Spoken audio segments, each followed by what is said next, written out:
계속해서 우리가 교회에 대해서 우리가 하나님의 말씀을 살펴보고 있습니다. 교회에 대한 가장 중요한 질문들을 던지면서 그 질문들에 대한 답을 성경 안에서 찾아가고 있습니다. 첫 번째 질문은 교회는 무엇 위에 세워지는가라는 질문이었습니다. 교회는 무엇 위에 세워지는 공동체인가를 했을 때 이제 알겠죠?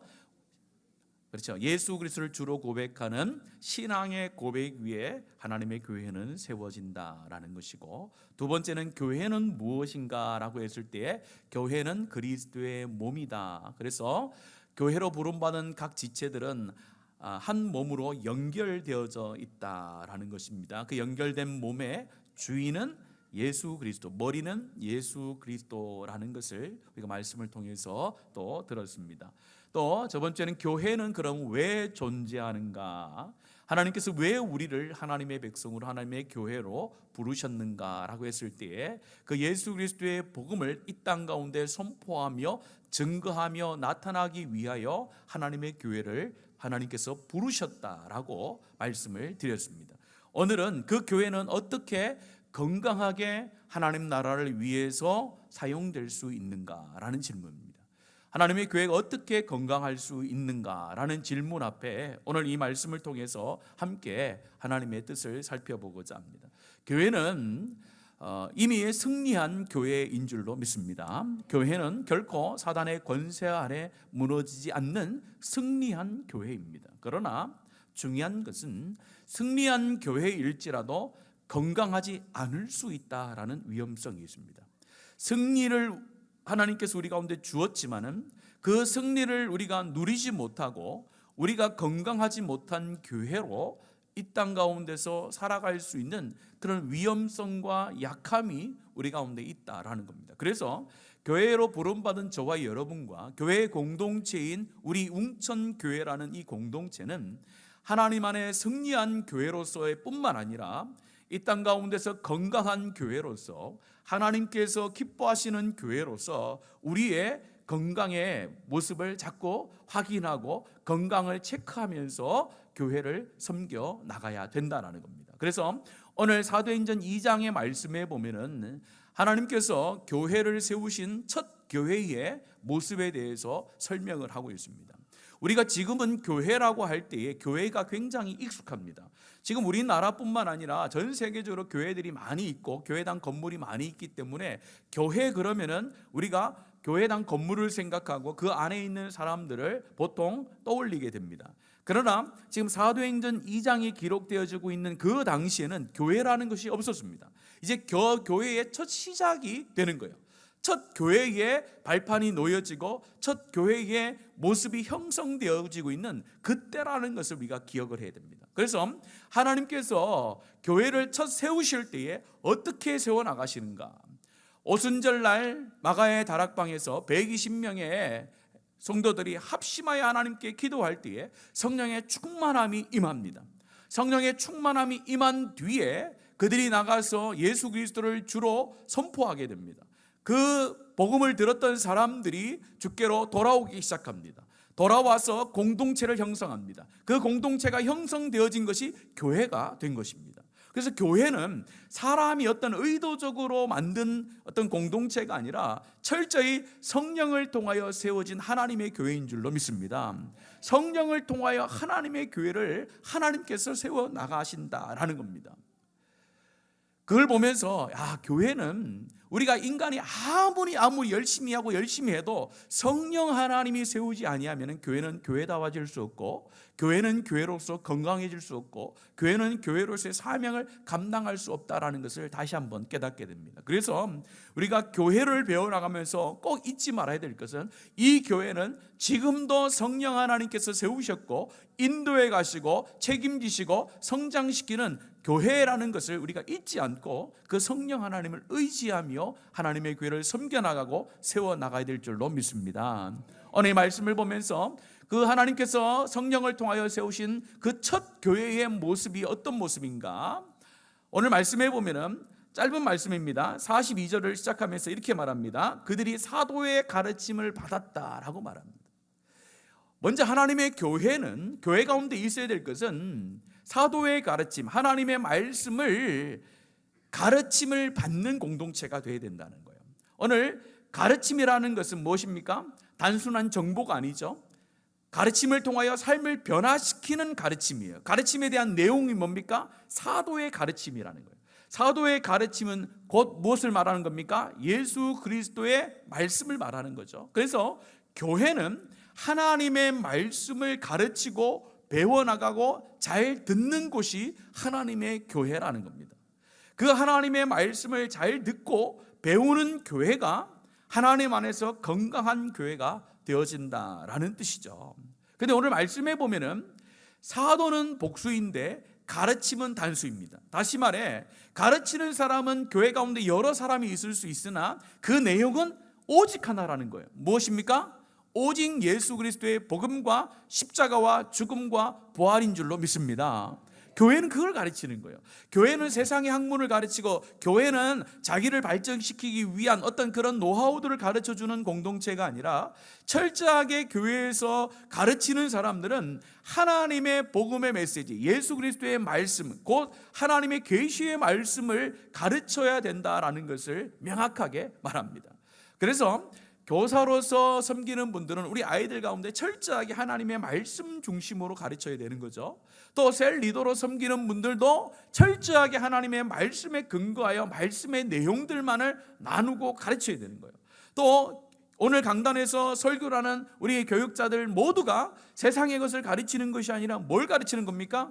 하나님의 생명의 말씀을 선포하고 가르쳐야 되는 것이 마땅한 줄로 믿습니다. 그래서 설교단은 우스운소리를 하는 건 아닙니다. 왜냐? 재미있는 이야기를 할 수도 있죠. 무엇 때문에? 하나님의 말씀을 잘 드러내고 적용시키고 가르치기 위해서 하는 거지, 이 설교단이 우스운소리를 하는 것은 아니죠. 이 설교단은 세상의 정치를 이야기하고 세상의 이야기를 하는 것이 아닙니다. 그것은 하나님의 강단에서 이루어지지 않아야 되는 거예요. 뭐가 이루어져야 돼요? 오직 하나님의 말씀만이 선포되어야 될 귀한 강단인 줄로 믿습니다. 그것만을 강조하는 거예요. 그것이 하나님의 교회의 건강을 체크하는 첫 번째 기준이 되는 것입니다. 그래서 저와 여러분은 하나님 안에서 말씀을 배우는 데 있어서, 말씀을 가르치는 데 있어서 전심을 다하여서 하나님 앞에 나아가는 복된 성도들 되어지기를 축복합니다. 오늘 말씀을 가르친다라고 할 때 더 중요한 게 뭐냐면요, 여기 가르침을 받는다는 게 훨씬 더 중요한 거예요. 오늘 사도의 가르침을 받았다라고 할 때에 핵심적인 내용은 뭐냐? 사도의 가르침을 받았다라는 것이 굉장히 중요한 거예요. 그래서 오늘 읽진 않았지만요, 오늘 41절 여러분들 한번 보실래요? 42절 앞부분 41절 같이 한번 읽겠습니다. 시작. 그 말을 받은 사람들은 세례를 받음에 이날의 신도가 수가 3,000이라 더하더라. 어떤 내용입니까? 베드로가 지금 성령이 충만하여 하나님의 말씀을 전했더니 그 말씀을 듣고 내가 어찌할까 하면서 하나님 앞에 회개하며 돌아온 사람들이 3,000이나 되어졌더라 라고 말합니다. 오늘 2장부터 시작해서 4장, 5장, 6절의 말씀에, 6장의 말씀에 보면은 계속해서 하나님의 말씀을 듣고 하나님을 믿는 자들의 수가 점점점 늘어나는 것을 보게 됩니다. 남자만 5,000명이 이제 돌아오게 됩니다. 그 뒤에 말씀에 보면은 수많은 무리들이 주께로 돌아왔다라고 사도행전은 말씀하고 있습니다. 그래서 말씀을 전하는 내용은 예수 그리스도의 복음의 메시지입니다. 그 복음의 메시지가 선포되어지고 가르칠 때에 듣는 하나님의 백성들은 어떻게 들어야 되느냐? 그것을 잘 들어야 된다는 거예요. 굉장히 중요한 거예요. 왜 그러냐면요, 베드로 사도가 누구입니까? 우리가 지금은 베드로 사도라고 할 때에 선입관을 가지고 있지 않습니다. 그러나 그 당시에는 처음으로 지금 교회가 형성이 되어지고 이제 예수님이 아닌 사도들을 통하여 그 복음의 메시지가 선포되어지기 시작하는 첫 시작이었단 말이에요. 그때 베드로 사도가 복음을 증거했을 때에 베드로 사도의 과거와 현재의 삶을 알고 있는 사람이라면은 그것을 받아들이기가 참 쉽지 않았다라는 거예요. 여러분, 베드로는 어디 출신입니까? 갈릴리 출신이라는 거예요. 그 당시에 여러분들 갈릴리 출신이라는 것은 어부이라는 거예요. 주목받지 못한 사람들, 배우지 못한 사람들, 좀 번외에 있는 사람들, 그런 사람들을 가리켜서 갈릴리 사람들이라고 이렇게 표현을 했단 말이에요. 그런 베드로가 성령이 충만하여서 하나님의 말씀을 전할 때에 형제들이 그 말을 듣고 우리가 어찌할 거라는 회개의 역사가 일어났다는 거예요. 그건 뭐냐? 베드로 사도가 전할 때에 자기가 능력이 있고 자격이 있어서 전한 것이 아니라는 거예요. 논리적으로 전한 것도 아닐 수도 있습니다. 무엇만을 정한 거예요? 예수 그리스도의 복음의 핵심 메시지만을 전했다는 거예요. 그러나 듣는 사람들이 그것을 듣고 주께로 돌아오는 놀라운 역사가 있었다라고 말씀합니다. 하나님의 말씀은 잘 가르친다, 설교를 잘한다는 의미가 아니에요. 받는 사람들이 누구의 역사를 통하여 받아야 되는 겁니까? 성령의 역사하심으로 받아야 되는 줄로 믿습니다. 그래서 우리가 이 예배를 시작하기 전에 항상 하나님 앞에 기도하며 간구합니다. 뭘 간구합니까? 성령님 우리 예배 가운데 임재하옵소서. 성령님 우리 가운데 임재하여 주시옵소서. 왜 여러분들 예배 드리기 전에 성령 하나님의 임재와 하나님이 우리와 함께하고 우리를 다스려 주시기를 원하며 그렇게 찬양하고 기도하시나요? 뭔 목적이 있을 거 아닙니까? 그 목적이 바로 이겁니다. 하나님의 말씀은 사람의 입을 통하여 전달되지만은 그 사람의 입을 통하여 전달되는 그 말 가운데 성령 하나님이 함께하고 그 성령 하나님의 마음을 가지고 있는 자들 가운데 그 말씀의 씨앗이 뿌려질 때에 성령 하나님의 놀라운 회개의 역사와 돌이킴의 역사와 변화의 역사와 순종의 역사와 능력의 역사가 나타나는 줄로 믿습니다. 그래서 하나님의 백성들은 하나님의 말씀을 들을 때 기도해야 되는 거예요.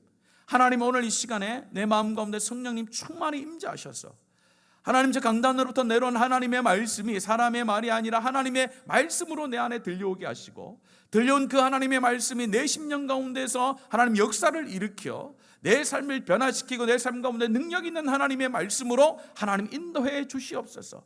그런 기대와 소망을 가지고 하나님의 말씀을 듣는 자들, 그들 가운데는 하나님의 역사하심이 반드시 일어나는 줄로 믿습니다. 그래서 우리가 성령 하나님을 구하는 거예요. 성령 하나님이 우리의 마음을 열어주셔야 되는 거예요. 하나님의 말씀은 지혜가 많다고 많이 배웠다라고 이해하고 감동받지 않습니다. 여러분들 못 배웠다고 해서 하나님의 말씀 가운데 은혜를 누리지 못하는 것도 아닙니다. 모든 사람들이 성령 하나님의 인도하심과 역사하심으로 하나님의 말씀을 듣는다면 그 사람 가운데는 하나님이 약속하신 그 약속의 은혜와 능력이 반드시 나타나게 된다는 겁니다. 사도행전에 나타났던 교회는 바로 그 교회였어요. 특별한 행사와 프로그램과 어떤 일을 해서 교회가 부흥한 것이 아니다라는 거예요. 교회의 부흥은 하나님의 말씀의 부흥이 첫 시작인 줄로 믿습니다. 여러분들 교회가 부흥하는 것은 일을 많이 하고 프로그램을 많이 하고 많은 것을 해서 부흥하는 게 아니에요. 하나님에게는 철저히 하나님의 말씀 가운데 그 말씀이 선포되어지는 예배와 그 말씀을 성령 하나님을 통하여 듣고 회개하며 돌아오는 하나님의 사람들이 있을 때에 그 교회는 하나님의 역사와 능력과 부흥을 경험하게 되는 것입니다. 성령의 역사가 임했던 그 사도행전의 첫 시작, 우리가 오해할 때가 있어요. 성령 하나님의 충만함이 임했을 때에 기적과 능력이 나타난다라고 우리는 보는데 여러분들 사도행전을 잘 보면요, 기적과 능력이 나타나지 않습니다. 하나님의 성령이 임할 때에 그 임한 곳에 말씀의 흥황함이 나타나고 말씀의 흥함의 나타남의 결과로 기적과 역사가 일어난 것이지 그 가운데 하나님의 말씀의 깨달음이 없이는요 하나님의 기적과 역사는 나타나지 않는다라는 것을 사도행전은 명확하게 우리 가운데 가르쳐주고 있습니다. 그래서 성령이 충만한 교회는 말씀이 충만한 교회인 줄로 믿습니다. 이것은 떨어질 수가 없는 거예요. 성령이 충만한데 말씀이 충만하지 않는다, 그럼 뭔가 이 균형이 맞지 않는 거예요. 그래서 초대교회 우리가 모델로 삼고 하나님 앞에서 교회의 정체성을 우리가 세워나가고 있는데 그 중에 첫 번째는 우리 교회 안에 뭐가 많은가? 하나님의 말씀이 선포되고 있는가? 또한 그 말씀을 듣는 주의 백성들이 그것을 하나님의 말씀으로 성령의 감동함으로 지금 받아 누리고 있는가가 중요한 줄로 믿습니다. 그래서 여러분들 설교를 들을 때마다 생각하셔야 되는 거예요. 설교를 내가 평가하는 사람인가, 겸손히 하나님의 말씀을 받아들이는 사람인가를 자꾸 생각해 보셔야 돼요. 오늘 저희 교회도 유튜브를 통해서 실황으로도 나가고 또 우리가 녹화된 것도 많이 봅니다만은 이게 좋은 것도 있지만은 참 나쁜 것도 많다라는 생각을 해봐요. 왜 그러냐면은 저희 교회의 설교만 듣는 게 아니잖아요. 많은 사람들이 또 영적으로 갈급함이 있다면은 여러 목사님들의 설교를 들을 수 있고 또 접할 수 있습니다. 그러나 모든 설교를 들을 때마다 조심해야 되는 거예요. 어떤 설교를 들으면서 뭐예요? 여러분들 쉽게 뭐 하는 거예요? 판단 내리잖아요. 아, 이거는 제가 얘기하나요? 아, 이건 별로 들을 게 없어. 아니야. 그런 거를 여러분들이 은연중에 판단을 하는 거예요. 그러다 보면은 그것이 어디까지 오는 거예요? 나의 삶의 실제적인 면에도 들어오게 되는 거예요. 그래서 여러분들이 여러분의 설교를 듣는 것도 괜찮습니다. 그러나 그 설교를 들을 때에 그것이 하나님의 말씀이 아니고 나에게 안 맞다 그러면요, 뭐 하면 됩니까? 안 들으면 돼요. 여러분들, 안 들으면 돼요. 하나님의 우리 교회의 설교만 들으면 돼요. 그런데 아닌다라고 하면서도 여러 사람의 설교를 찾아면서 이것도 아니고 저것도 아니고 평가를 하는 자기 자신을 보게 되는 거예요. 그것이 얼마나 하나님의 말씀, 하나님의 그 계시의 말씀 앞에서 내가 받아 누리는 자가 아니라 그것을 판단하는 자의 위치에 있는지를 조심해야 되는 거예요. 그렇게 되면요, 하나님의 말씀 은혜가 점점점 떨어지게 되는 것입니다. 그래서 설교는 나의 마음에 맞든지 마음에 맞지 않든지 하나님의 말씀으로 누리기를 원하는 사람은 하나님께서 각자 가운데 필요한 말씀으로 성령을 통하여 말씀하시고 역사하실 줄로 믿습니다. 오늘 동일한 말씀으로 여러분들 가운데 제가 설교를 해도 각 사람이 다르더라고요. 어떤 사람은 여기에 은혜 받고 어떤 사람은 여기에 은혜 받고, 다 똑같이 은혜 받는 내용이 같은 게 아니에요. 다 달라요. 왜 그렇습니까? 제가 능력이 많아서 그런 거예요? 그렇지 않죠. 하나님의 말씀에 능력이 있어서 각자 가운데 필요한 말씀으로 우리 하나님께서 함께 하시고 감동하시고 역사하시는 줄로 믿습니다. 그래서 여러분들 그걸 기도하는 거예요. 하나님, 오늘도 나에게 필요한 말씀, 하나님께서 나에게 주시고자 하는 하나님의 말씀을 기대하오니 하나님 그 기대하는 그 마음 가운데 하나님의 말씀을 나에게 부으시고 하나님의 성령으로 감동하셔서 말씀이 내 안에서 풍성하게 되어지고 우리 교회 가운데 그런 말씀으로 풍성한 공동체가 되어지도록 하나님 인도하옵소서. 그렇게 기도하며 나올 때에 하나님의 역사와 하나님의 말씀의 은혜를 누리는 우리 예배가 되어질 줄로 믿습니다.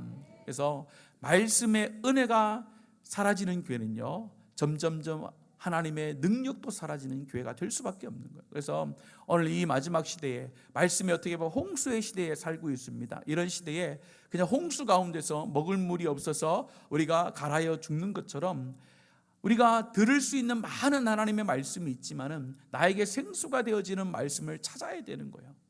말씀이 많이 있다, 그게 중요한 것이 아니라 하나님 나에게 말씀하시는 그 말씀을 내가 듣고 순종하며 나갈 때에 하나님께서 여러분을 강하게 하시고 말씀의 반석 위에 굳게 세우셔서 세상의 그 어떤 요동치는 환경에도 넘어지지 아니하며 굳건히 세워가는 하나님의 백성이 되어지는 놀라운 은혜가 있게 될 줄로 믿습니다. 두 번째 살펴볼 수 있는 것은 오늘 말씀에 보면 이렇게 기록하고 있습니다.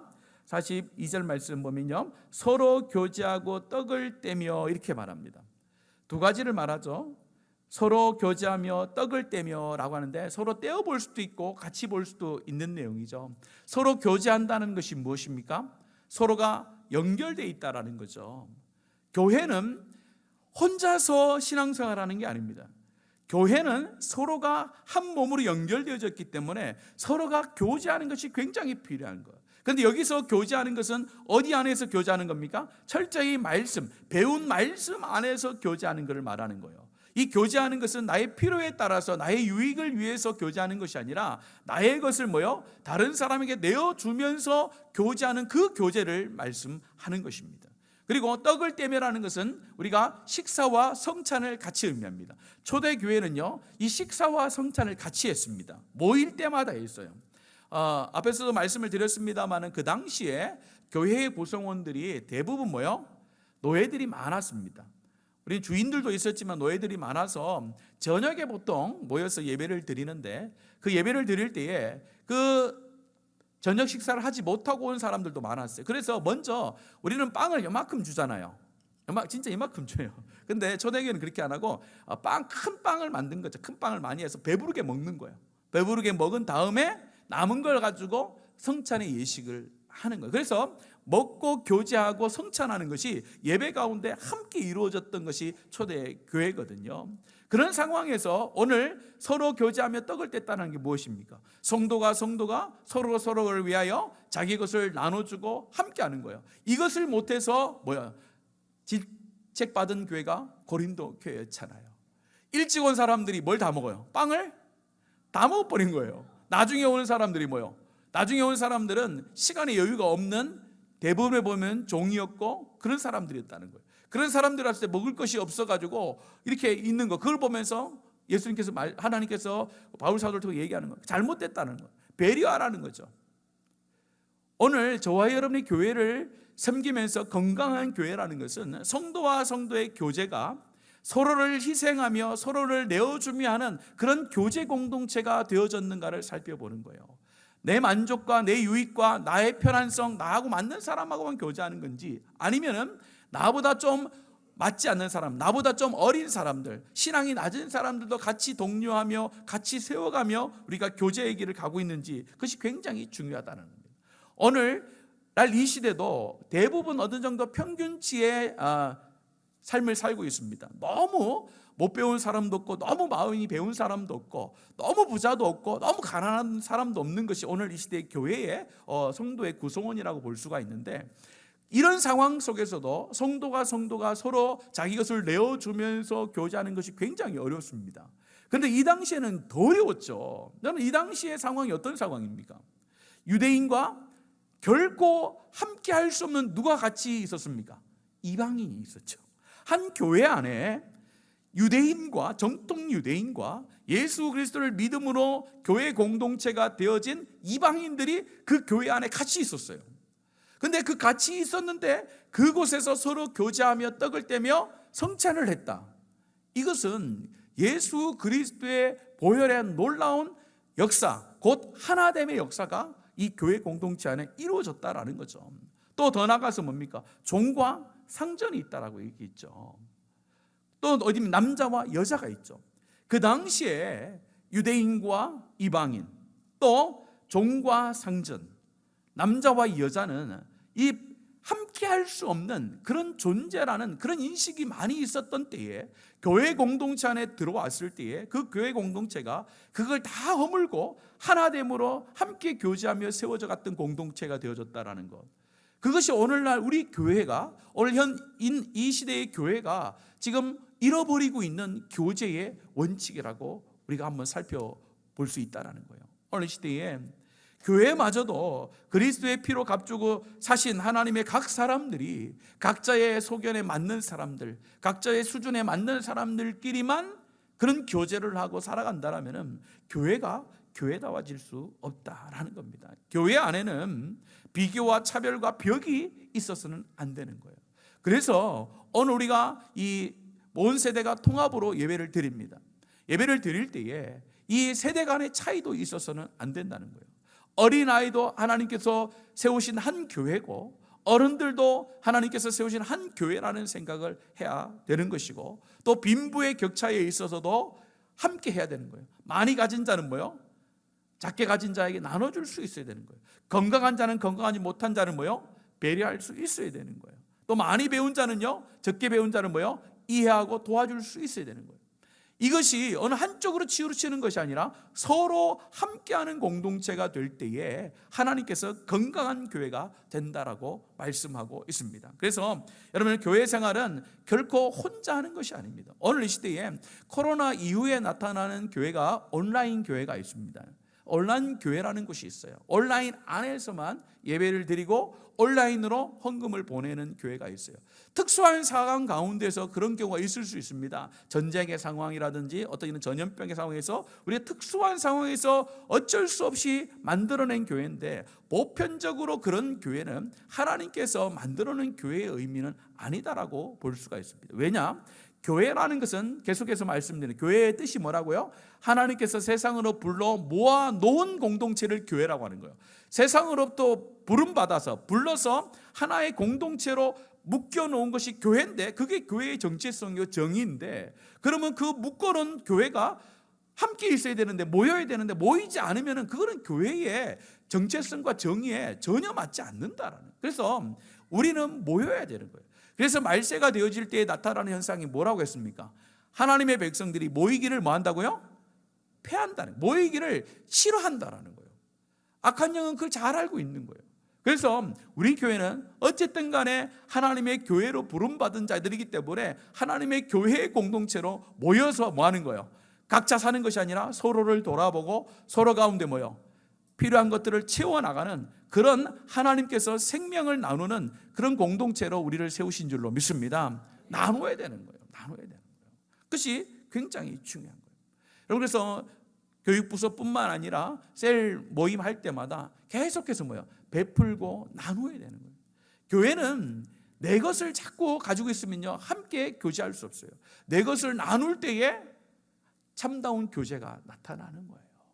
제가 이번 주에도 우리 교사들인지 아니면 또 교리 공부를 하면서 말씀을 드렸는지 잘 기억은 나지 않는데 말씀을 드렸잖아요. 지금 굶어서 죽는 사람 있잖아요. 성경의 말씀은 굶어서 죽을 것 같은 사람한테는 뭘 줘야 되는 겁니까? 먹을 것을 줘야 되는 거예요. 먹을 것을 주지 않고 자꾸 얘기하는 거예요. 야, 예수 믿으면은 구원받는다. 예수 믿으면 당장 지금 죽을 것 같은데 지금 그게 보입니까? 아니죠. 뭐와 같이 가는 거야? 먹을 것과 복음이 같이 가야 된다라는 거죠. 굉장히 중요해요. 교제라는 것은 내 것을 챙기면서 나의 유익을 구하면서 다른 사람하고 교제를 할 수 있다? 불가능합니다. 내 시간을 지키면서 내 시간을 절대 내어주지 않으면서 내가 교제할 수 있다? 결코 그렇지 않아요. 지금은 좀 많이 변했습니다만 우리 교회도 셀 모임을 할 때에 대부분 교회에서 합니다. 그러나 이전에 우리가 구역 모임을 할 때 여러분 기억하시죠? 옛날 구역 모임은 어디서 했나요? 기억하시네요. 집에서 했어요. 집에서 하면은 얼마나 많이 오는지 웬만한 집들은 모일 수도 없었어요. 거실에 모여가지고 그것도 일렬로 안 앉았죠. 동그랗게 앉았잖아요. 동그랗게 앉아가지고 저는 구역 예배에 가는 것도 좋았지만 안 가는 것도 좋았습니다. 가는 거 좋은 거는 마치고 나면 뭘 줘요? 그렇죠. 먹을 걸 많이 주셔서 막 먹었어요. 안 좋은 거는 계속 성경을 읽혀요. 돌아가면서 자꾸 읽으래요. 그러면서 성경도 다 읽고 또 교제하고 또 집집마다 가서 그 집안을 살피고 막 이랬습니다. 그래서 지금 시대는 집을 개방하지 않는 시대입니다. 그래서 우리 교회도 교육자들이 여러분의 집에 가서 신방하는 것이 좀 그렇게 익숙하지는 않습니다만은 여러분들 가정을 오픈하고요, 가정 가운데서 여러분들이 셀 식구들이라든지 여러분들이 또 가르치는 아이들이라든지 데려와 가지고 그 개방을 하잖아요. 놀라운 변화가 일어납니다. 엄청난 변화가 일어나요. 무슨 변화가 일어나는지 압니까? 집이 깨끗해져요. 집이 점점점 깨끗해져요, 여러분들. 나누지 않으면요, 집이 점점점 더러워져요. 예를 들면 그렇다는 거예요. 누군가에게 나의 삶을 나누고 교제를 원한다면 누군가는 희생해야 되는 거예요. 청소하기가 싫죠. 그러나 청소를 해서 내가 같이 모여서 교제의 공간을 마련해 주는 거예요. 시간이 없대요. 시간이 없어서 교제를 원한다. 그것은 하나님이 원하는 게 아니죠. 시간이 없으면 뭐 해야 되는 거예요? 시간을 만들어야 되는 거예요. 똑같은 시간입니다. 똑같이 24시간을 받고 살았는데 어떤 사람은 하고 어떤 사람은 못한다. 그렇지 않습니다. 사람은 바빠서 못하는 게 아니라 생각과 마음이 없어서 못하는 겁니다. 그래서 여러분들이 우리 교회는 생명을 나눌 수 있는 서로의 교제가 셀 가운데 우리 교회 공동체 가운데 넘침으로 하나님의 교제의 은혜를 누리는 복된 성도들 우리 교회 되어지기를 축복합니다. 마지막 세 번째는 이렇게 말씀합니다. 오늘 말씀을 보면은 오로지 기도하기를 힘쓰니라. 너무나도 많이 들은 내용이죠. 오로지 뭐요? 기도하기를 힘쓰니라. 그래서 세 번째 대지를 제가 참된 교회는 기도로 숨쉬는 공동체다 이렇게 정했는데, 기도로 숨을 쉬는 공동체가 돼야 되는 거예요. 오로지라는 뜻은 집중적으로라는 겁니다. 다른 것에 흔들리지 않고 집중하여 라는 표현이 오로지라는 표현이고, 기도라는 것은 당연히 우리가 하나님 앞에 그리스도를 고백하며 주로 고백하며 하는 그 기도를 말하는 거죠. 힘쓴다라는 것은 단순히 그냥 노력한다라는 개념이 아니라 집요하게 붙든다, 끊임없이 지속한다, 또 헌신한다라는 뜻을 가지고 있습니다. 그래서 하나님께서 초대교회를 세우셨을 때에 나타난 그 첫 번째 모습 중에 세 번째가 뭐냐? 그것은 바로 기도하는데 헌신했다, 집중했다라는 것을 말합니다. 오늘 교회가 기도하지 않는 교회가 어디 있겠습니까? 다 기도하죠. 다 기도해요. 근데 문제는 뭐냐? 기도에 힘쓰지 않는 거예요. 오로지 기도에 힘쓰지 않기 때문에 문제가 있는 거예요. 기도 안 하는 교회, 기도 안 하는 성도가 어디 있습니까? 다 해요. 그런데 문제는 하나님이 건강한 교회라고 하는 것은 뭐요? 기도에 오로지 힘쓰는, 기도에 올인하고 기도에 전심전력하고 기도에 헌신하는 그 공동체가 하나님이 원하는 교회 공동체라고 말씀을 하는 것입니다. 우리 교회는 그래도 기도하기를 힘쓰는 교회인 줄로 믿습니다. 여러분들, 그래서 여러 개가 다 있어요. 그러나 교회는 기도가 밑바탕이 되어야 하나님의 능력이 나타나는. 그래서 내 집은 뭐 하는 집이라고요? 만민이 기도하는 집이라는 거예요. 그럼 저희 교회만큼 문을 활짝 열어놓는 교회가 어디 있습니까? 새벽부터 새벽까지 24시간 한 번도 잠근 적이 없어요. 한 번도 잠근 적이 없는데 아무 도둑도 안 들어요. 그래서 여러분들, 교회가 문을 열어놓고 하면 여러분들 집에서도 기도할 수 있어요. 충분히 할 수도 있고 직장에서도 할 수 있고. 그러나 여러분들이 교회를 사모함으로 와서 교회 가운데 기도하면 좀 달라요. 그래서 여러분들이 기도하기를 힘쓰는데 여러분들이 최선을 다하시기를 예수님의 이름으로 축복합니다. 120명의 성도들이 하나님 앞에 합심해서 기도할 때에 성령의 놀라운 충만이 있고, 성령의 놀라운 충만을 받은 자들이 하나님 앞에 기도하고 하나님의 복음을 증거했더니 수많은 영혼들이 돌아오고, 그 저변에는, 그 기초에는 늘 기도라는 것이 있었다라는 거예요. 교회는 기도로 태어났고 교회는 기도로 유지된다라는 거 굉장히 중요한 거예요. 그래서 여러분들, 우리 교회가 이 기도가 끊이지 않는 놀라운 하나님의 은혜가 있는 교회의 의지를 축복합니다. 그래서 이제 따뜻한 봄날이 됐잖아요. 그래서 여러분들이 낮이고 저녁이고 교회에 오셔서 기도하시고 기도로 여러분들의 삶을 살릴 뿐만 아니라 하나님의 교회로서 온전히 살아가는 복된 성도들의 의지를 축복합니다. 교회는 기도로 움직이는 거예요. 기도가 쌓이고 쌓여야 그 기도의 역사가 나타나는 것입니다. 우리 하나님께서는 그때까지 기다리시는 거예요. 기도의 그 분량이 찰 때까지 기다리는 거예요. 우리 성도들이 합심하여 기도할 때에 역사가 나타난다는 겁니다. 근데 오늘 말씀해 보면은 기도에 하기를 힘쓰니라라고 했을 때에 이 기도를 복수로 쓰고 있어요. 그러니까 기도는 이게 개인의 기도를 말하는 게 아닙니다. 여기에서 말하는 그들이 오로지 기도하기를 힘썼다라는 것은 합심 기도를 말하는 거예요. 그래서 우리가 개인 기도하는 나 열심히 합니다, 그것만 가지고는 안 된다는 거예요. 교회 공동체라는 것은 합심하여 온 성도들이 함께 기도하는 시간이 굉장히 중요하다라는 겁니다. 그런 의미에서 우리가 금요일날 온 세대 열린 기도회로 우리가 명칭도 바꾸고 온 세대들이 모여서 지금 기도하려고 계속해서 우리가 힘을 쏟고 있습니다. 여러분, 온 세대가 모여서 우리가 한 목소리로 하나님 앞에 합심하여 기도할 때에 그 어느 때보다 하나님의 놀라운 역사와 기적이, 은혜와 회복이 나타날 줄로 믿습니다. 왜냐하면 개인 기도와 공동의 기도는 좀 달라요. 개인 기도는요, 개인 기도의 제목을 여러분들 하다 보면은 계속해서 자기중심적으로 바뀌어요. 개인 기도가 깊이 있게 들어가야 나라와 민족과 열방을 위해서 기도하는 제목으로 다 채워지지, 그렇지 않을 때는 거의 다 개인의 기도의 제목, 자기의 어떤 주관적인 기도의 제목을 가지고 기도할 때가 많아요. 그러나 합심 기도는 결코 그렇지 않습니다. 합심 기도는 개인의 기도를 가지고 기도하지 않아요. 교회 전체적인 기도의 잠을 기도합니다. 공익을 위해서 기도하는 것, 전체의 유익을 위해서 기도합니다. 또한 약한 자를 도와서 함께 기도하고, 또한 그 함께 기도할 때에 하나님의 놀라운 역사를 체험하는 그런 역사가 나타나게 된다라는 겁니다. 그래서 우리 교회는 함께 모여 기도하는 일에 오로지 헌신하고 힘쓰는 복된 교회의 의지를 축복합니다. 기도하면 되는 거예요. 우리 인생에 많은 문제들이 있습니다. 그 문제들을 내 힘으로 풀려고 해요. 내 능력으로 풀려고 하고 여러 어떤 세상의 방법으로 풀려고 합니다. 그러나 성경은 그렇게 말하지 않죠. 우리 인생의 모든 풀려지지 않은 문제들은 뭘로 풀라고 말씀합니까? 기도로 풀려지는 줄로 믿습니다. 기도함으로 풀려지는 거예요. 여러분의 삶의 개인적인 문제든 가정의 문제든 직장의 문제든 어떤 수많은 다양한 문제들이 있겠지만 그 문제들의 매듭을 내가 풀 수 있는 것이 아니고 내 능력으로 풀 수 있는 것이 아니라 오직 하나님께 기도함으로 풀려지는 역사를 경험할 수 있다는 거예요. 그걸 경험한 자들이 많아질 때에 하나님의 교회는 부흥하게 되는 거죠, 당연히.